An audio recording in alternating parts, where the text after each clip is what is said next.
Hello students, in the previous video we have already discussed about various properties of charges and we have solved various conceptual problem based on properties of charges. Now in this video we will discuss about force between two static charges. Students, this topic is very important and this topic is the heart of this chapter. So please learn very carefully. तो students यहाँ I have already discuss in the topic properties of charges कि there is force exerted between two static charges. तो students यहाँ जो आपको पढ़ना है कि ये जो दो चार्ज के बीच जो स्टैटिक फोर्स लगता है जो जिसको हम इलेक्ट्रोस्टैटिक फोर्स के नाम से जानते हैं, इसके बारे में हमें इस टॉपिक में पढ़ना है कि भाई जो फोर्स लगता है उसकी वैल्यू क्या होती है, उसका डायरेक्शन क्या होता है और भी बहुत सारे प्रॉपर्टीज उस फोर्स के होते हैं, उन्हीं के बारे में पढ़ना है. तो स्टूडेंट्स यहाँ पे देखिए मैंने लिखा है कूलम्स लॉ. ये जो electrostatic force between two charges जो होता है उसको कूलम ने ही बताया था, इसीलिए ये कूलम के नाम से ये पूरा लॉ पड़ गया. तो that's why this is known as Coulomb's law. तो कूलम एक साइंटिस्ट थे जिनके नाम से ये पूरा लॉ पड़ गया, इसलिए इसको कूलम्स लॉ बोलते. तो students according to Coulomb's law, if two charges separated by distance R, बल्कि 2 point charges separated by distance R, then there is force exerted between them and that is known as electrostatic force. And this force is directly proportional to product of amount of two charges and inversely proportional to distance square of distance between two charges. Means students आप यूँ समझ लीजिए कि अगर 2 point charge किसी distance r पे रखे हुए हैं तो उनके बीच जो लगने वाला फोर्स है उन दोनों के चार्ज के प्रोडक्ट के, उन दोनों चार्ज के अमाउंट के प्रोडक्ट के डायरेक्टली प्रोपोर्शनल और उनके बीच का जो डिस्टेंस है उसके स्क्वायर के इन्वर्सली प्रोपोर्शनल होता है. अब यहाँ देखिए स्टूडेंट्स, एक मैं टर्म्स यूज कर रहा हूँ पॉइंट चार्ज. तो ये पॉइंट चार्ज एक्चुअली में है क्या? तो पॉइंट आप जानते हैं, पॉइंट मीन्स जिसका कोई डायमेंशन ना हो. तो ऐसा तो है नहीं कि कोई भी पार्टिकल होगा और उसका डायमेंशन नहीं होगा और उस पर चार्ज होगा. तो भाई अगर कोई चार्ज पार्टिकल है तो कुछ ना कुछ डायमेंशन होगा, तो फिर उसको पॉइंट चार्ज हम कैसे कहेंगे? तो स्टूडेंट्स पॉइंट चार्ज, यहाँ जो पॉइंट चार्ज का सिग्निफिकेंस है कि हमें ऐसा चार्ज पार्टिकल लेना है जिसका डायमेंशन जो है वो much smaller than distance between two charges. मतलब ये जो डिस्टेंस हमने लिया है r, ये बहुत ज़्यादा है as compare to dimension of charge particle. या चार्ज पार्टिकल जो डायमेंशन है वो दोनों के बीच के डिस्टेंस के क्या है, बहुत छोटा है. तो सपोज आप खुद सोचिए ना कि अगर इन दोनों के बीच का डिस्टेंस बहुत ज़्यादा है तो यहाँ से अगर आप इस पार्टिकल को देखते हो तो ये क्या नज़र आएगा आपको? पॉइंट नज़र आएगा. अगर इसका डायमेंशन बहुत छोटा है एज कम्पेयर टू आर तो ये पॉइंट नज़र आएगा. अगर यहाँ से आप इसको देखते हो तो ये भी पॉइंट नज़र आएगा. तो पॉइंट चार्ज का मतलब यही होता है कि उसका डायमेंशन बहुत कम है as compare to distance between them. तो I hope that student point charge समझ में आ गया होगा. तो उन दोनों के बीच जो लगने वाला फोर्स है वो proportional to Q1 into Q2 and inversely proportional to 1 by R square. Sorry, inversely proportional to R square या directly proportional to 1 by R square.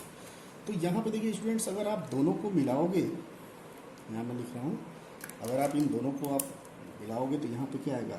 F proportional to Q1 Q2 by R square. अब ये जब proportional हटाओगे तो आपको पता है कि एक प्रोपोर्शनलिटी कांस्टेंट आएगा K. तो यहाँ पे देखिए मैंने इक्वल टू करके और यहाँ एक प्रोपोर्शनलिटी कांस्टेंट लगा दिया K. स्टूडेंट्स इस K के बारे में हमें अभी बहुत डिटेल में नहीं पढ़ना है. इसको मैं एक अलग से टॉपिक करके मैं आपको पढ़ाऊँगा. ये एक्चुअली में K क्या है अभी थोड़ा सा बस आप जान लीजिए कि K is equal to 1/4 pi epsilon naught for free space. K की वैल्यू जो होती है 1/4 पाई एप्सिलॉन नॉट होती है फ्री स्पेस के लिए, और अगर कोई मीडियम है तो यहाँ पे सिर्फ एप्सिलॉन हो जाएगा. बहरहाल हम डिस्कस करेंगे इसको, अभी फ्री स्पेस लेके ही चलते हैं. इसकी वैल्यू स्टूडेंट्स होती है 9 × 10⁻⁹. यूनिट देखिए तो K की यूनिट क्या होगी? यहाँ से न्यूटन हो गया. भाई यहाँ से अगर K की वैल्यू निकाली जाए तो F into R square divided by Q1 into Q2। तो बताइए यूनिट क्या होगा, न्यूटन मीटर स्क्वायर पर कूलम स्क्वायर। ये देखिए, और वैल्यू होती है 9 इंटू 10⁻9 फ्री स्पेस के लिए। यहाँ जो मैंने एप्साइलन नॉट लिखा है, यहाँ पे देखिए एक नोटेशन लिखा है, इसको एप्साइलन नॉट पढ़ते हैं। इसकी वैल्यू होती है 8.85 इंटू 10⁻12 और यूनिट क्या होगी, के का रिवर्स हो जाएगा, coulomb square newton metre square. आपके बोर्ड एग्जाम में जनरली डायमेंशन पूछता है, तो ये आप निकाल लेना, मैं यहाँ पे टाइम पास नहीं करवाऊंगा। डायमेंशन ऑफ के एंड डायमेंशन ऑफ एप्साइलन, ये आपके लिए असाइनमेंट है, आप कर लेना। वैसे के का मैं डायमेंशन निकाल ही देता हूँ। के का देखिए तो क्या होगा, फोर्स का mL/T-2,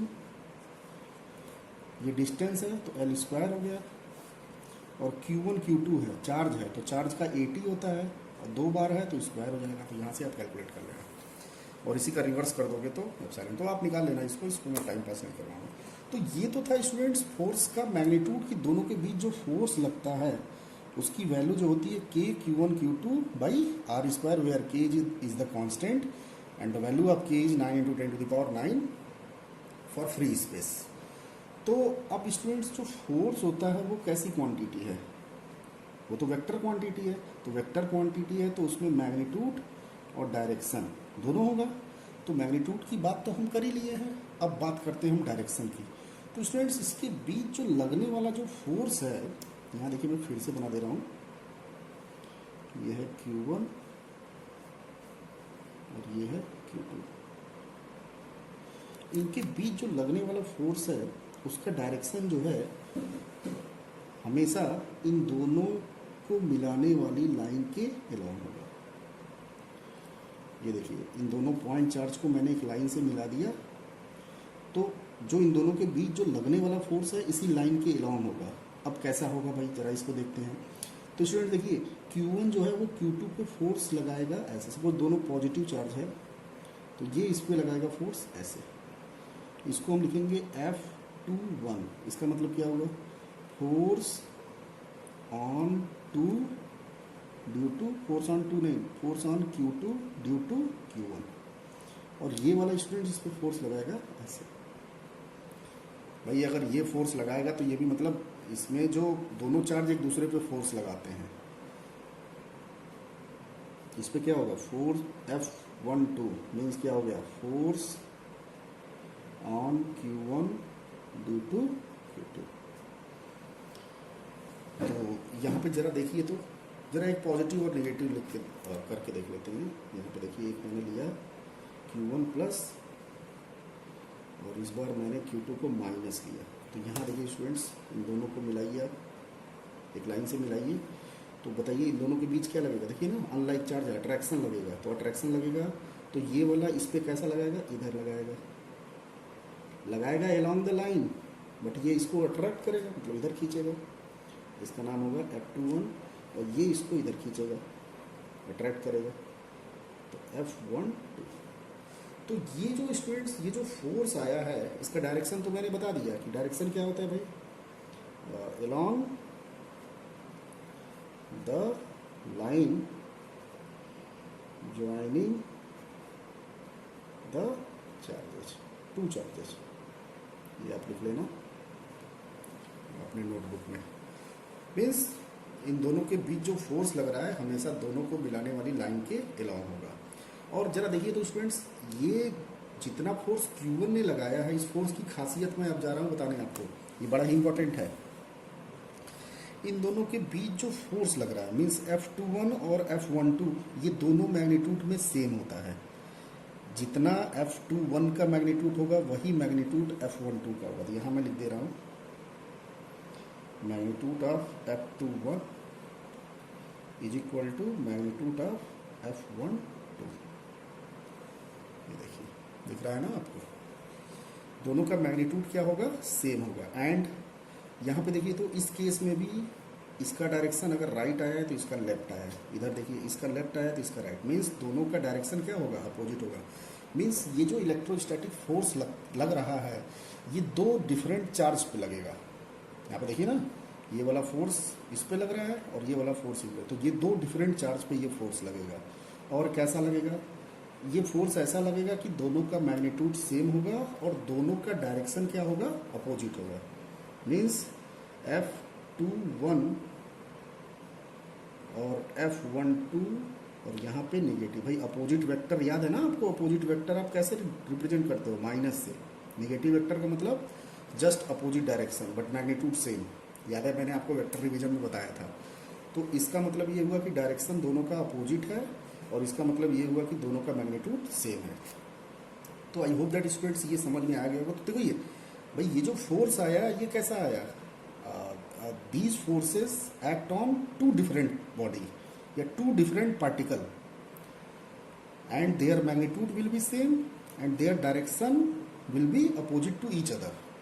तो इस तरह के फोर्स को क्या कहते हैं भाई, ऐसा फोर्स जिसका मैग्नीट्यूड सेम होता है, डायरेक्शन अपोजिट होता है और दो डिफरेंट पार्टिकल पे या दो डिफरेंट बॉडी पे एक्ट करता है, तो उस तरह के फोर्स को हम क्या बोलते हैं, एक्शन रिएक्शन पेयर। उसको क्या बोलते हैं हम, एक्शन रिएक्शन पेयर। तो यहाँ स्टूडेंट्स देखिए मैं लिख दे रहा हूँ कि electrostatic force is a example of action reaction pair. यहाँ पे मैं लिख दे रहा हूँ एक्शन रिएक्शन पेयर।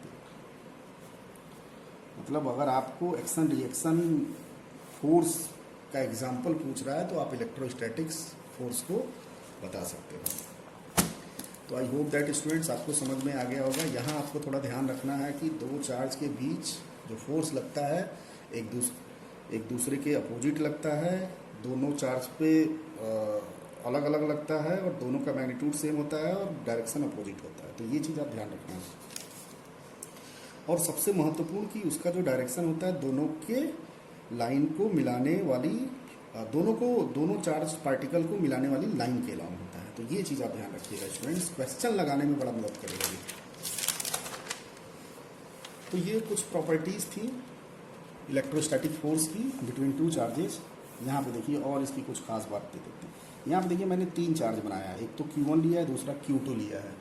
तो मान लीजिए Q1 और Q2 के बीच फोर्स लग रहा है। सोचिए अगर Q1 ने फोर्स 2 पे लगाया तो इसको आप कैसे लिखोगे, F21, और Q2 ने Q1 पे फोर्स लगाया, सेम वही फोर्स बट अपोजिट डायरेक्शन में, F12। चलिए Q3 ने Q1 पे फोर्स लगाया, ये मान लीजिए सारा पॉजिटिव ही है, Q3 ने फोर्स लगाया F1 ड्यू टू 3। तो स्टूडेंट्स यहाँ पे देखिए दो चार्ज के बीच जो फोर्स लग रहा है, सब जैसे Q1 और Q2 के बीच जो फोर्स लग रहा है उसकी वैल्यू क्या है, F12 है, और Q1 और Q3 के बीच जो फोर्स लग रहा है उसकी वैल्यू क्या है, F13। तो इन दोनों के बीच जो फोर्स लग रहा है वो इंडिपेंडेंट होगा किसी अदर चार्ज से। भाई Q2 जो है वो Q1 पे फोर्स लगा रहा है और Q3 अदर कोई चार्ज है, तो ये अदर चार्ज Q1 पे फोर्स लगा रहा है ना F13। तो F13 का इस F12 से कोई लेना देना नहीं है। मीन्स दो चार्ज के बीच क्या चल रहा है उसका तीसरे चार्ज से, किसी अदर चार्ज से कोई लेना देना नहीं है।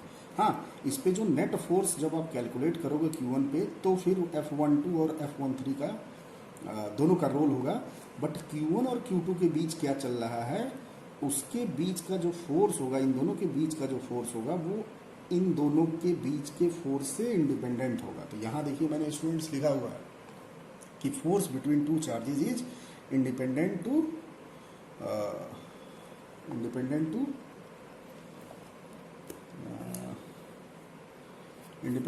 Other charges, other forces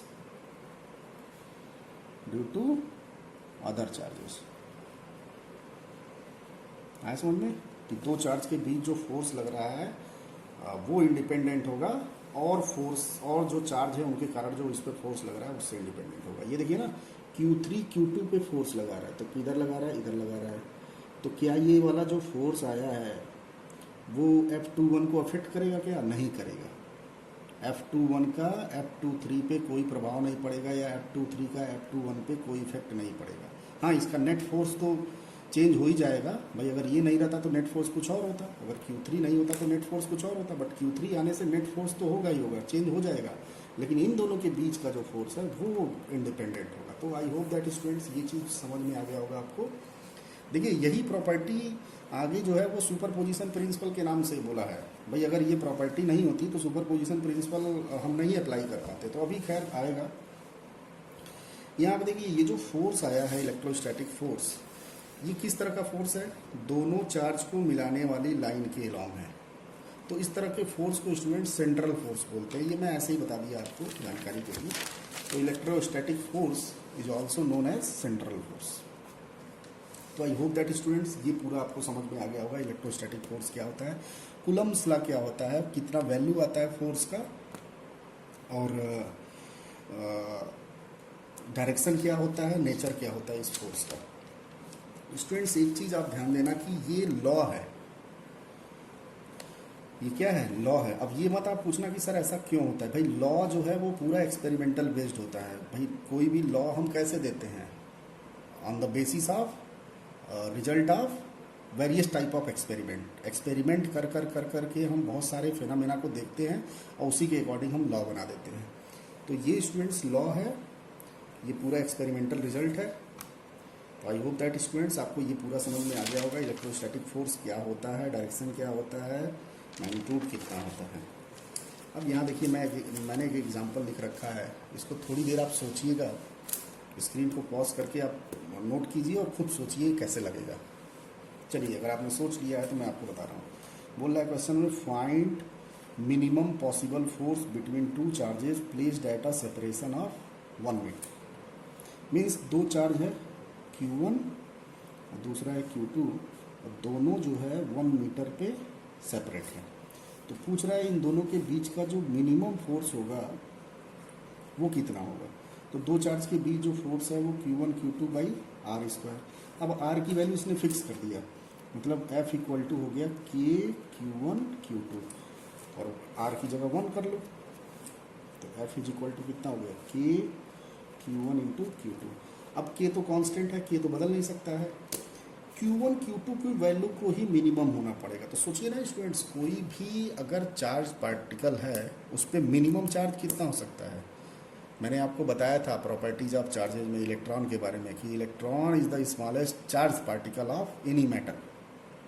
means अगर दुनिया का कोई भी छोटा से छोटा चार्ज है तो वो क्या है, इलेक्ट्रॉन है। यानी कि अगर फोर्स को मिनिमम होना है तो Q1 Q2 को भी मिनिमम होना पड़ेगा और Q1 Q2 की जो किसी भी चार्ज की मिनिमम वैल्यू जो होती है वो E होती है। तो ये भी E और ये भी E।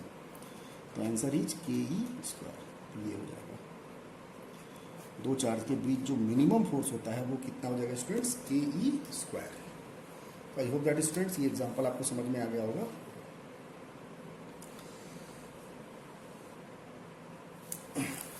अब यहाँ देखते हैं सुपरपोजिशन प्रिंसिपल।